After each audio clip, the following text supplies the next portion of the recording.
First question, please, Peter Lawler. Morning, Steve. Two things. Do you take some comfort that it took such an extraordinary innings, that innings from Bubba Azam, to hold you guys out in the game? And as a batter, what did you make of that innings? Secondly, I just want to ask you about converting. Is that on your mind at the moment? Because you sort of found it a little bit more difficult lately after getting to 50.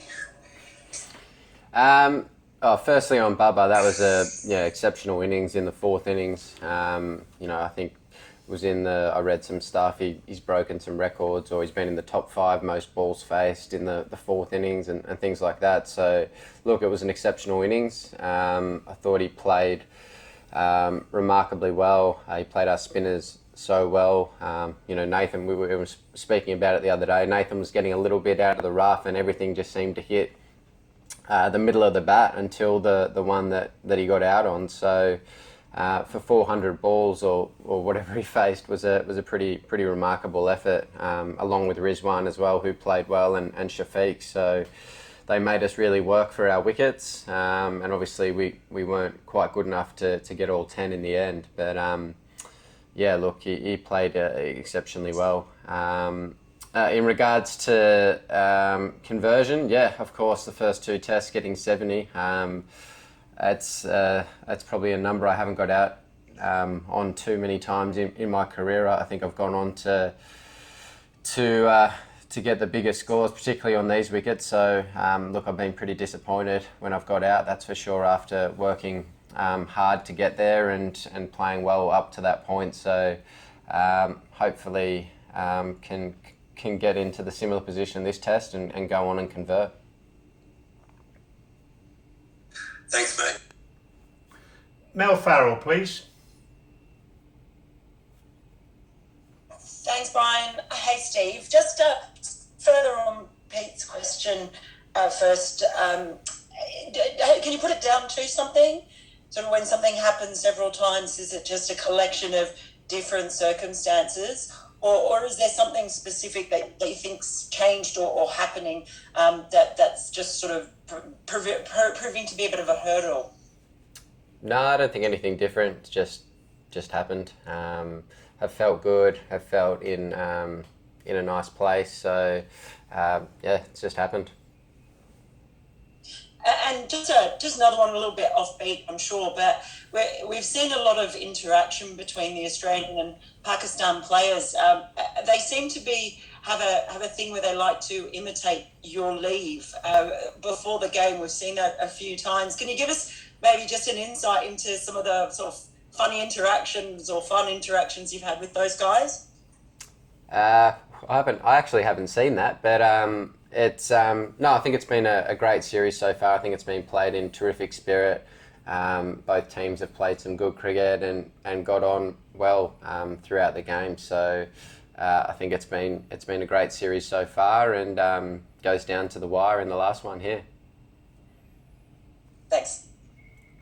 Adris Malik, please. Thank you, Brian. Steve, definitely this tour is going good. As you mentioned, you are enjoying the tour. Are you expecting the bouncy wicket at Qaddafi Lahore? I'm just asking. I know that's not it's like that, but are you expecting the bouncy wicket at Qaddafi Stadium? And have you learned something Urdu words? The what? Sorry. Are you expecting a bouncy wicket? A bouncy wicket. Probably not. I'm probably expecting, having not seen the wicket, I'm probably expecting something pretty similar to what we've had in the first 2 tests. But we'll be able to make better assessment after we get to training today and have a look at the surface. And have you picked up any Urdu words while you've been here?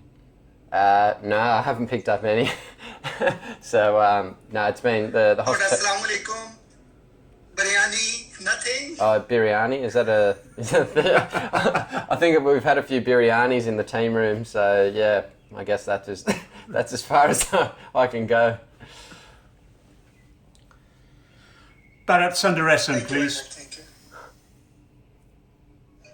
Yeah, thanks, Brian. Steve, I know you're really good with your Marathi, but we won't go there. It just looked like you just seem to have opened yourself up more in the stance of just when you're facing the seamers in the second test. I don't know whether it's just a conscious decision. Can you just run us through it?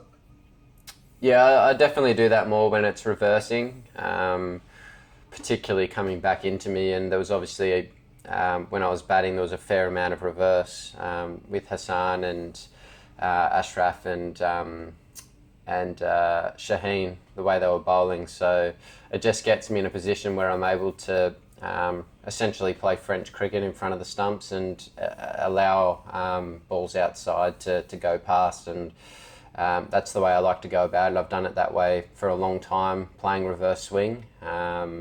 So yeah, that's the position I like to get into. But yeah, there's nothing more to it than that, really. Thanks for that. Just another quick one. I mean, just your comfort playing in these subcontinental conditions, and of course, it's not been in your control. We've been in the midst of a pandemic, but do you think you just missed out on that? The fact that you've had to play cricket tests just in Australia and not got these challenges often enough in the last couple of years?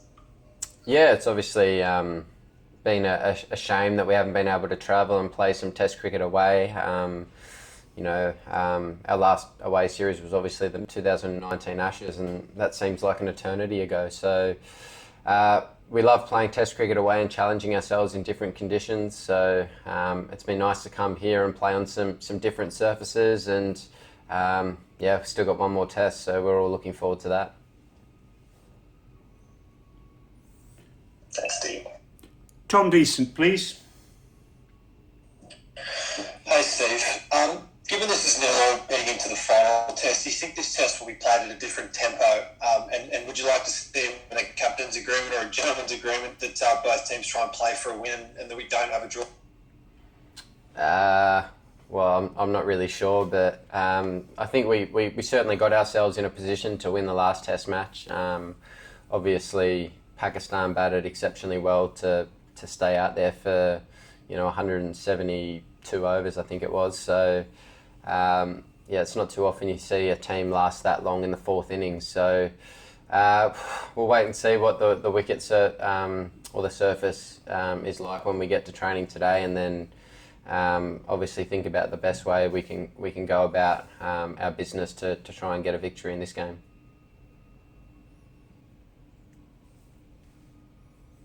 Bharat, please, again. Thanks, Brian. Steve, just on the unique first slip position, where you had to stand well ahead of Alex Carey. Have you had any practice for that before, and just the challenges of being in that position? Yeah, it's been a real challenge. I've never stood as close to the bat in my life in any conditions. There's just been no bounce in the wickets. So, part of our plan is to ensure that the ball carries as much as possible. So the bowlers and Paddy are happy if we drop chances as long as they're getting to us. So we're getting ourselves in very close positions where it's been exceptionally difficult. I was just looking the other day, facing Starkey and Cummo. I was probably only 3 steps further back than where I would be for Nathan Lyon in Australia. So the reaction time isn't great. And obviously I dropped one there last week. It just really just rushed me. And then I got one obviously a bit later when Shafiq gave another opportunity. It was just at a perfect height, and that's kind of how it's got to be. If it's outside of those areas, it's going to be a very good catch, how close we are. So it's been difficult and difficult to adjust, but we're working on that at training. We're doing very close nicks that are coming low and fast, and that's all you can really do, and just fingers crossed that they stick. Thank you. Rana Sajid, please.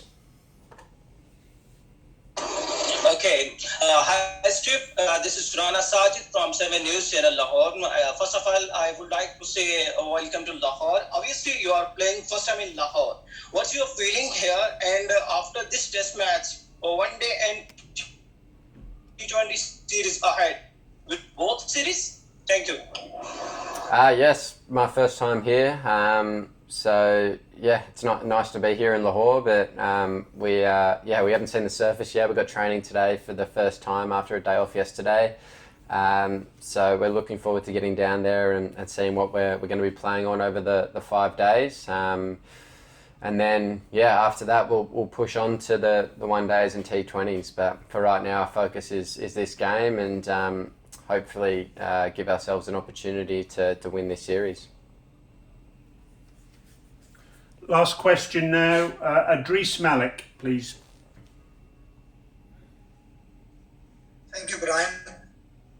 Steve, you have a good experience of the Asian wickets, and Pat, very much considering your all the backups. So, can you remember what the communication between you and Pat Cummins when Babar Azam? Ooh, something's just logged out.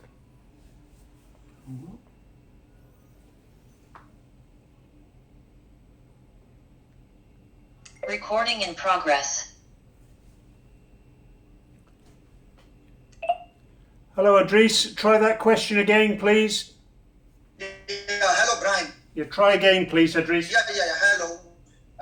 Your signals are going low. Yeah, Steve, you have a good experience of the Asian wickets, and Pat, considering you are all the backups very positively.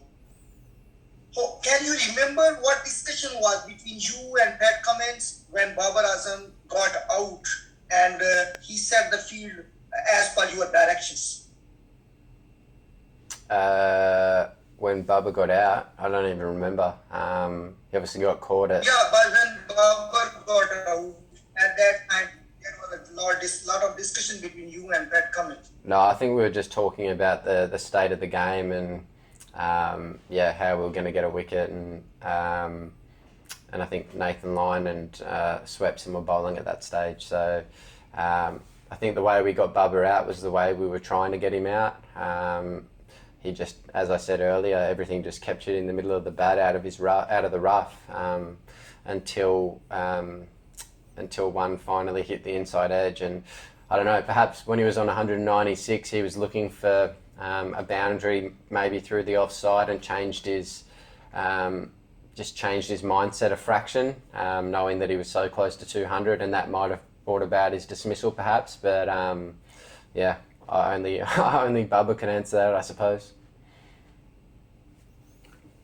Okay, everyone, thank you very much indeed. Apologies for a little bit of internet issue there. Thank you very much for your time. Look forward to seeing you again tomorrow. Thank you. Thank you very much. Recording stopped.